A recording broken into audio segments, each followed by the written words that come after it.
I expect it to be very pleasant and happy. So let's put our smiles on. And there appeared a great wonder in heaven, a woman clothed with the sun and the moon under her feet, and upon her head a crown of 12 stars. Light pierces through the heavy, impermeable clouds. Birds rise above the empty church as a sudden gust blows across. The gust soon grows into a gale that catches the attention of every living thing, from crouching humans to fighting constructs. Even the creatures who were bred from the red tide have paused their slaughter. They all look at the light. From the light, she descends. She first sees with her eyes, then feels the punishing virus with her frame. The virus is floating in the air, and also present in the mind of constructs and the data within the red tide. The virus is entangled with infinite noisy data. When she feels it, she also feels the agony and scream of thousands of souls. She waves the scepter, letting the punishing run into her mind along with all her painful emotions. Her mind is immediately overwhelmed by the data torrent, but also infinitely extended. She floats in the space. Every satellite, every strain of the virus serves as her eyes. She is everywhere. Her actions are no longer guided by her mind and memory, but by a duty-like instinct instead. With her specialized frame running at an extremely high frequency, her body becomes more brilliant each time she waves her scepter. If the punishing virus is visualized, one may witness millions of the viruses form a tide in the air, rushing toward her like moths to a flame. She stands in the sky like a goddess of the sea, while the tide of punishing surrounds her, engulfs her, then eventually disappears in her light. The crimson virus sweeps across her mind. Agony, despair, remorse, almost all the emotions and memories that the virus has ever caused on this planet have flooded in like a furious roar from the abyss, along with the distortion caused by corrupted data. They turn into thorns that spread across her mind, piercing into her heart like stakes. Vital fluid surges from her chest. As her artificial heart continues to beat, more fluid comes out of her mouth and nose.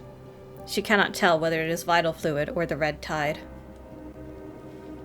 Her vision starts to fade, but her consciousness is well awake. Unable to move, she can only wait for an ending like an angel crucified on rusty thorns. She takes in all the information too hastily and feels like she is drowned in the river of eternity. Every thorn spike carries multiple memories. All are transmitted to her within an instant. Countless lives are displayed in front of her. Memory data that belongs to different souls, related or unrelated to the punishing virus, has occupied her mind. The chest of a construct is penetrated by a corrupted that was once her friend. A wandering scavenger jumps into the red tide to respond to his love. Inside a smoking forest, a lost child hugs a heterosapien who keeps calling him while piercing his body with its arm. Every second is split into 1,000 milliseconds. Every millisecond is split into 1,000 microseconds. She witnesses multiple lives within every unit of time. She stays with every soul on Earth. Liv looks up. As her vision blurs, she sees a color other than the red that devours the sky. A gray A gray bird flutters and stops on a branch nearby. It tilts its head. Unlike other distorted data in her mind, this bird feels like a living creature from the real world that accidentally ended up here. She cannot tell the breed of the bird. Suddenly it chirps and flaps its wings, pulling her into a data stream. A magpie lands on a bush, but soon flies away as the hand waves. I bend down to pick up a hairband left on the grass. I let out a sigh, then shout out loud. My young lady, where are you? A little head pops out of the bush. Callie! I walk over and see her sitting on the lawn, digging the soil with a mini shovel. I squat down and take out my handkerchief to wipe out the mud on her cheeks. Oh my god. Baby. She's very cute. What are you planting, my young lady? honeysuckles? She answers in a serious manner. Because winter is over. I want to plant honeysuckles all over this place to celebrate the passing of winter. Time to come home! Dinner's ready. Don't make Calliope look for you in the garden every time. Hearing the mistress's voice, she immediately gets up. I quickly put the hairband on her, so the master won't chant about the importance of being presentable. I forgot to check the time again. Thanks, Callie. Thanks to the mistress's teaching, she's always very polite. I can't help but pat her on the head, seeing her shy smile. My young lady, you should go eat now. I will keep watch on the sprouts and make sure they aren't eaten by the sheep. Is that okay? She is a little hesitant. But I want Callie to eat together with us. If Belle eats my flower, I will take her dinner away. The young mistress loves gardening, so the mistress lets her grow all sorts of plants in the back garden. Belle is the name of a sheep we saw in the market. It was going to be slaughtered, but the young mistress begged me to bring it back. Mistress let her keep the sheep in the garden. Oh my god. This is why Liv wanted the little sheep plushie at the beginning of the game. I'm glad we finally get sheep lore. Yeah, that's what we've been begging for an answer to the sheep mystery this whole time. Somehow, I feel like my life is similar to this old sheep's. God, this is all coming full circle too, because like Liv is a Christ figure and like the Lamb of God and Lamb to the slaughter, and she's the lamb to be sacrificed, yada yada. Someone has to be. The like connections to Christian lore, Catholicism lore is like really obvious in this, and this is yet another place. Okay. My grandmother was a believer. There we go. She disregarded the advanced technologies in bionic machines and believed a devoted heart would prevail. Over time, our family fell behind the world, but she held on to the pride of the family until the very end. Still, piety alone could not save a large family on the brink of collapse. After losing our home, we began wandering. I could not even find a job in a world full of amazing machines that I could hardly imagine. Nobody wanted to hire a person with zero knowledge about modern technologies. Machines may replace human labor, but they will never replace our beautiful souls. My mother used to say this to me a lot. I think I met one with a beautiful soul. A few months ago, I was desperate in the bleak winter. Mistress saw me in the market and took me home. She offered me a job as a maid in this mansion. Despite not using cutting-edge technologies, the mansion is well decorated like a well-preserved time capsule from many years ago. Sometimes I even have the feeling that my religious grandmother would come out of her room all of a sudden, calling me by my nickname. But when I cast the illusions off, I always see a smiling mistress instead of the family that I remember. Callie, you say it every time. I take her hand and walk toward the mistress. I really mean it this time. Belle, don't eat my flowers. Belle responds with a long bah, and I chuckle. Mistress is wearing an elegant dress, smiling at us outside the garden. The spring sun shines upon her long silver hair, giving a soft and warm reflection. I realize that spring has come.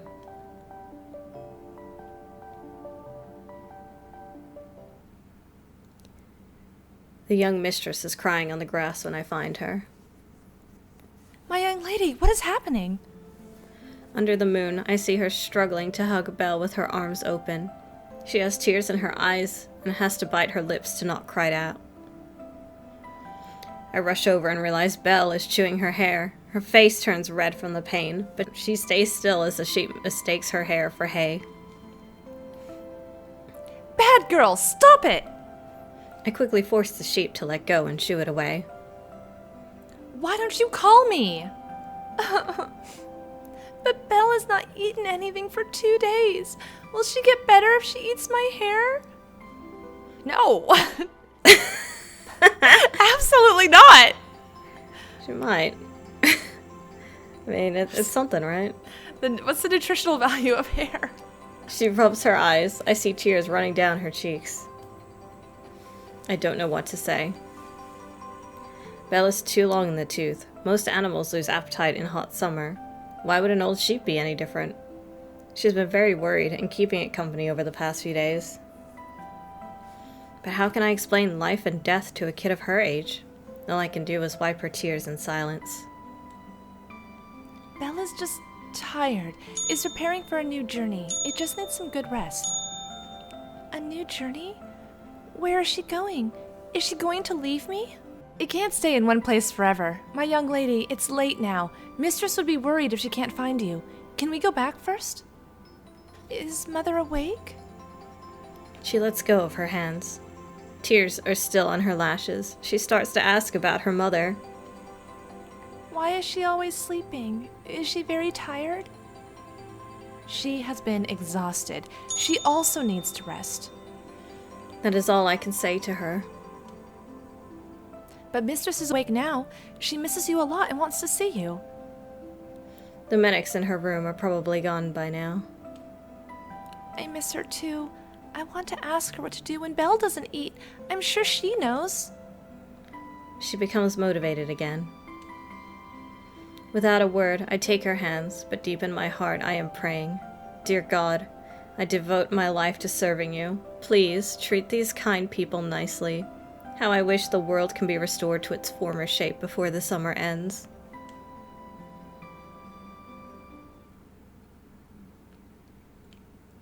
The grievous news arrives on a gloomy autumn day.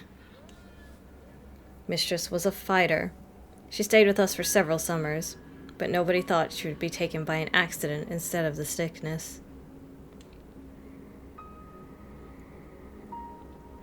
When I rush to the hospital, I see Master sitting on a bench in the corridor, pulling his hair in anger and pain.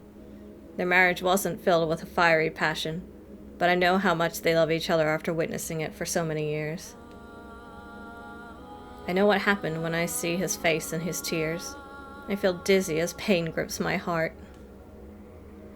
Struggling to hold my grief, I stagger inside the ward.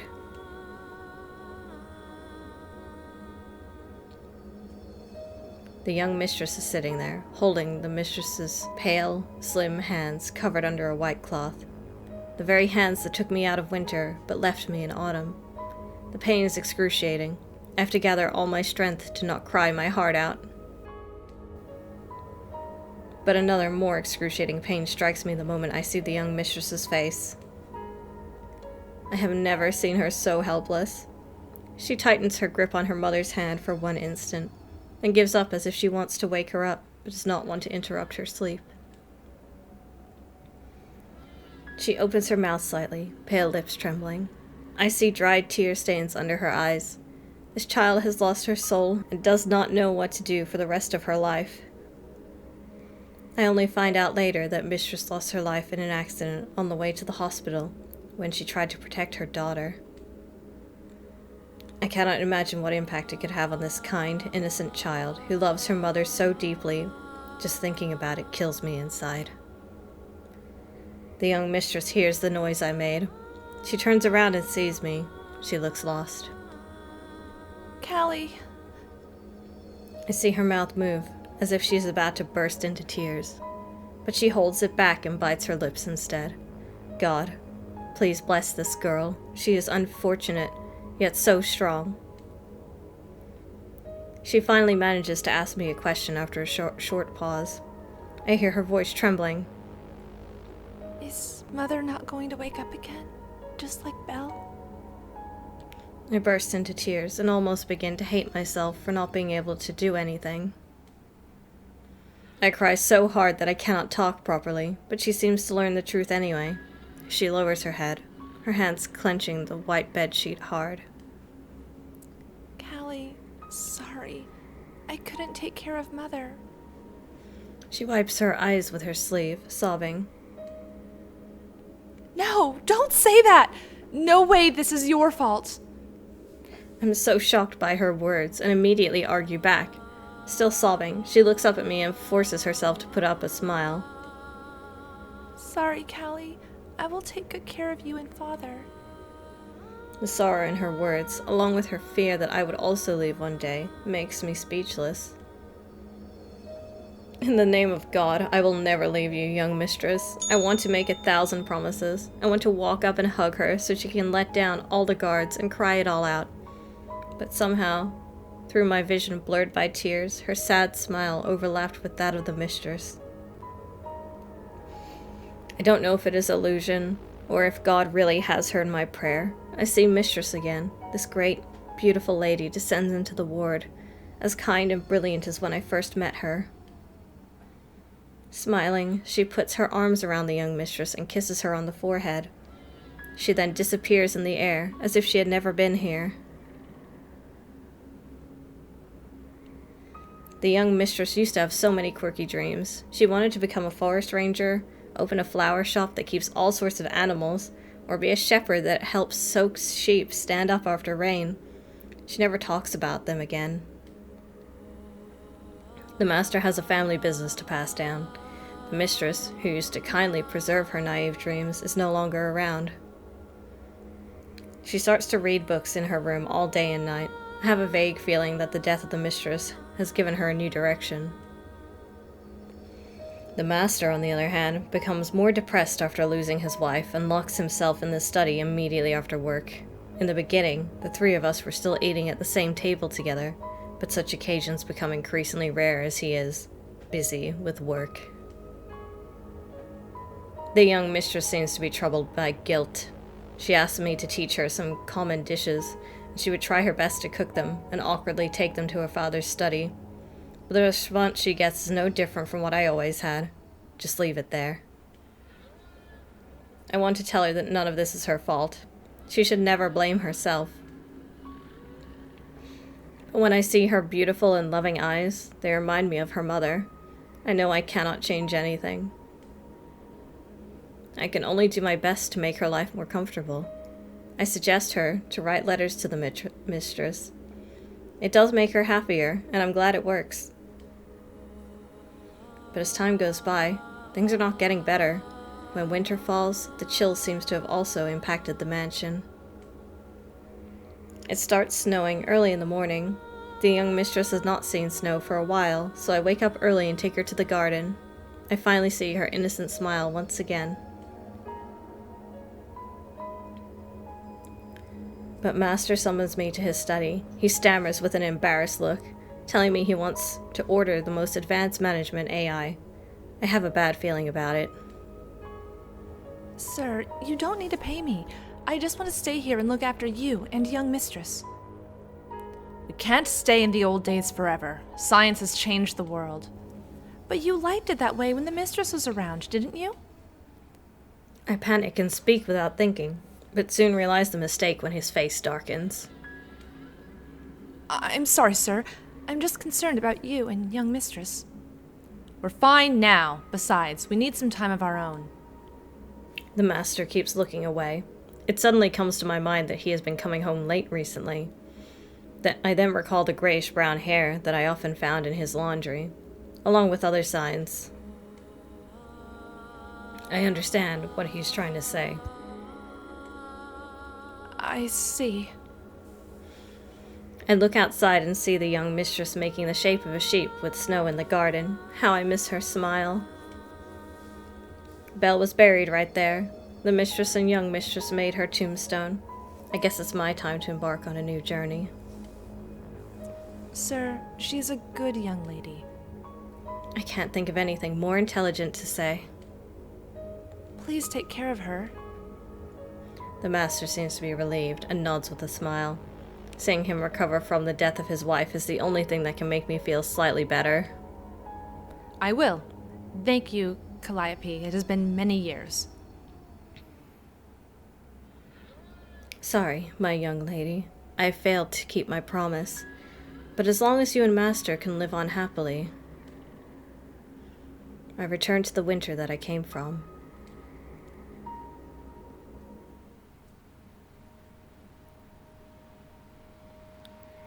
This is long. Long first node. Yep. They don't make them like they used to. I find a casual job not far from the mansion. The pay is far from decent, but I'm still concerned about the young mistress, and I want to be able to go back occasionally. Life is never easy for ordinary people. Another season has passed when I have finally settled in. One spring morning, I find the honeysuckles along the street blossoming on my way to work. The memory of the young mistress hits me so hard that I put down all the tools and rush through the entire neighborhood, heading toward her home. I just want to see her from afar. I wonder how she's doing. Has her winter passed? The sun is high in the sky when I finally arrive outside the mansion. I wait anxiously, hoping to see her through the fences of the garden. Thank goodness I don't have to wait for too long. I almost shout out in excitement when I see her walking to the garden with a pot in her hands. Oh my, the young mistress. She has lost so much weight. Sorrow grips my heart once again. I want to take her hand, wipe the mud off her face, and give her a warm hug. She no longer skips around. Her hairband is tied up properly. It has been only a few months, but I feel like she has grown so much. The innocent child is gone. I gaze at the young mistress, trying to remember everything about her at this very moment. But I must not let her see me, for she would blame herself again after seeing me in dire straits. I told her I received a better job offer when I left. She squats down next to the garden bed and starts digging with the same old mini shovel. I realize the garden has been renovated. All the flowers that she once grew are now gone, replaced by neat green foliage and automatic robot gardeners. She continues to dig the soil. Her face looks as serious as before, but there is no longer mud on it. I watch her move honeysuckle from a pot to the garden bed. Hey, is breakfast ready? A girl that I've never met shows up in the window on the second floor. The young mistress looks up, slightly nervous. Yes, it's in the kitchen. Father starts work early today, so I only cooked for 3 people. Why are you still digging in the mud? We're going to eat first. Her face flushes red. Sure, sister. You can have it first. The window is slammed shut. I am beyond shocked. There are so many questions I want to ask. Why does young mistress have to make breakfast? Who is that girl? She lowers her head and continues planting the seedling. She looks lonely and saddened.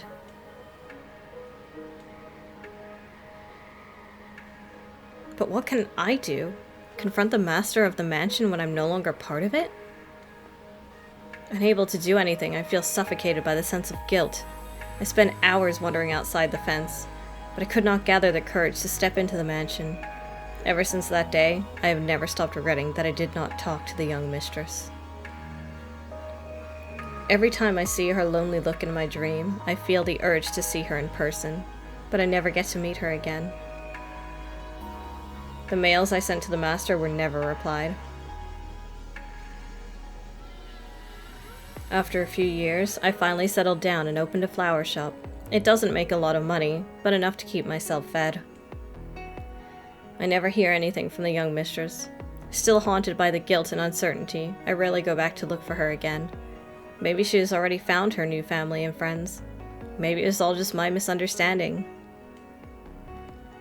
Still, I put many of her favorite flowers in the window on the day my shop opens, hoping that one day she may come by. Life is finally getting better. I'm already looking forward to a day that I can go back and visit her. But Doomsday comes soon after. All I know about punishing is that this virus can turn the machines we see every day into ruthless killers. All residents have fled the city. Machines are scrapped, abandoned in the streets. Government announcements are looped on screens. My flower shop looks like a god's joke. I believe the master will protect the young mistress. I can only think that way. I go to her mansion one last time when I pack up my bags and prepare to head to the shelter. From distance, I see a military vehicle driving past the gate. Are they here to protect her? She'll be fine. I gaze at the now desolated garden. It is nothing like what I remember. Finally, I find the honeysuckle that young mistress planted many years ago. It is completely dried up on the gray soil and looks more like a piece of a specimen. A white dove lands next to it, then chirps and flies away. I've lost all sense of time in the wandering journey. Pain and suffering in the post-apocalyptic world have turned me into a numb and dull walking dead. Only memories can remind me of my life in the past as a human. When I was a human, I could endure the pain, but in a world of the punishing virus, we are no longer humans, but animals that would do anything just to live another day. Can I really see my loved ones here? That's the first thing that comes to my mind when the red tide devours my camp. When other scavengers scream and run, I only close my eyes, waiting for miracles to happen. I don't know if it's my illusion, or if God has actually descended. I feel like I've seen the mistress. I cannot see her face, but she gently puts her arms around me like an angel. I open my arms to embrace her. This is my final relief. But when I see the angel's face, I know it must be a miracle, for she is not the mistress, but a grown-up young mistress. I know somewhere in the world she must have become the person she always wants to be. I shed happy tears at the last moment of my life. Bruh, this game. What a nice game full of live, laugh, love. The Empyrea story.